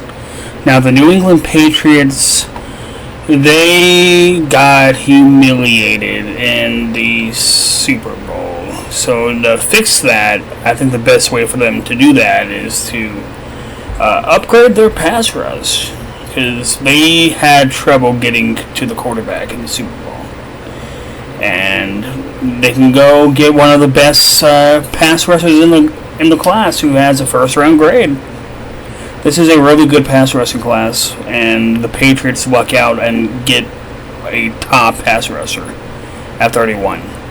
So, with the 31st overall pick of the 2026 NFL Draft, the New England Patriots select Akeem Mester, defensive end out of Miami University. Now, Akeem falling to pick number 32 is new for my mocks. He originally goes to Dallas with their second pick in the first round. But with Dallas getting Rashawn Gary, he fell drastically for me. Mester is an explosive edge rusher with a rare combination of power and speed and blend around the corner. He is consistently pressuring the quarterbacks and sets the edge against the run, and has the versatility to line up on multiple positions along the defensive front. His motor and ruthlessness pursuit makes him a consistent distributor on every single down he's on the field. For New England, this pick strengthens the pass rush that has been searching for consistent playmakers. Pairing Mester with a young defensive core gives the Patriots the ability to generate pressure without relying solely on the coverage and allowing the secondary to play more aggressively. Mester has the potential to develop into a cornerstone and defensive weapon for the Patriots, and a player who can impact the game in every phase and help reestablish New England's identity as a dominant defensive team. Now, the Patriots they shocked a lot of people this past season by reaching the Super Bowl, because most people had the Buffalo Bills winning the division. But the Patriots not only upsetting the entire NFL, proved that they can win games, and now them getting a defensive piece like Akeem is only going to do better things for them in the long run. Now on to the last pick of the draft. And coming in at pick number 32 is going to be the Super Bowl champions, the Seattle Seahawks. Now the Seattle Seahawks, they lost some players in the draft, but I can see them easily fixing that with the draft. They lost some players in the offseason. If I said draft, I'm sorry. They lost some players in the offseason, and them having a good draft could easily fix that. They're going to get richer, some may say, because they're going to go after a defensive back. They're going to pair this defensive back with Devin and have a 1-2 combo for years to come.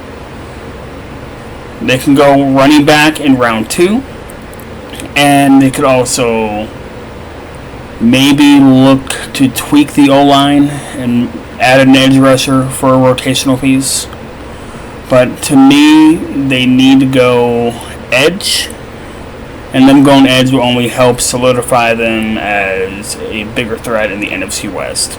Because it's a 3-team race in the NFC West this season. My team is not going to be competitive. I don't have faith in my team this year.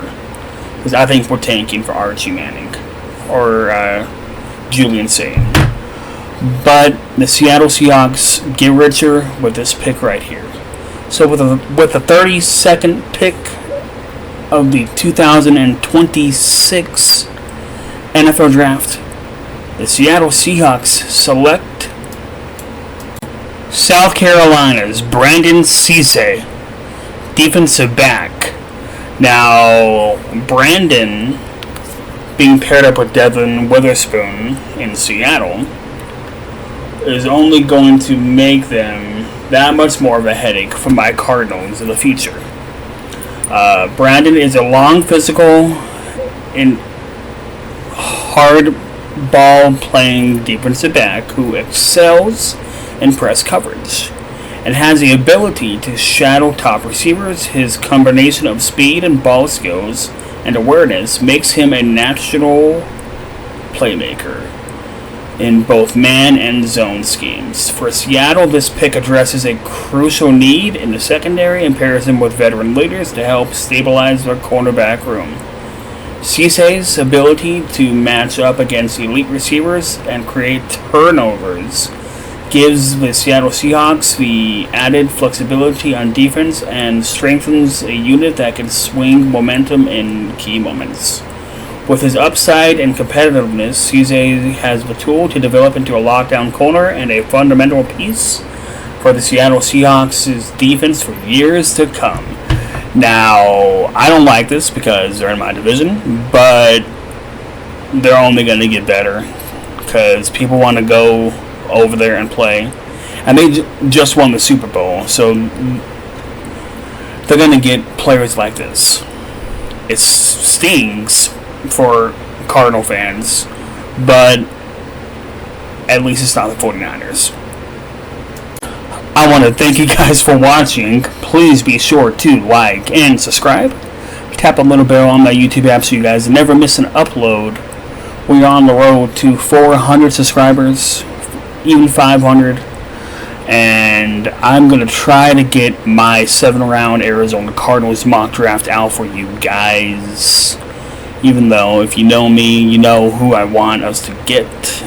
And I will be doing trades in that one, obviously. I was going to do first-round teams that don't have a first-round pick. But there's too many. And with how this offseason has gone, anything could happen. Anything can always happen in the NFL, but anything can happen in the draft. Because this offseason has been bonkers. And it's only the first month. Well, thank you guys again for watching. Please be sure to like and subscribe and tap a little bell on the YouTube app. And I will see you guys on the next one. And the 2K streams are returning soon. I'm making everybody, and I'm either going to wait for a Mike Bennett to get made, or I'm going to have to strip Mike Bennett of the title until one eventually does get made. I should have a decision by the end of the month, so by April 2nd. Alright, thank you guys for watching again. I'll see you guys soon. Take it easy.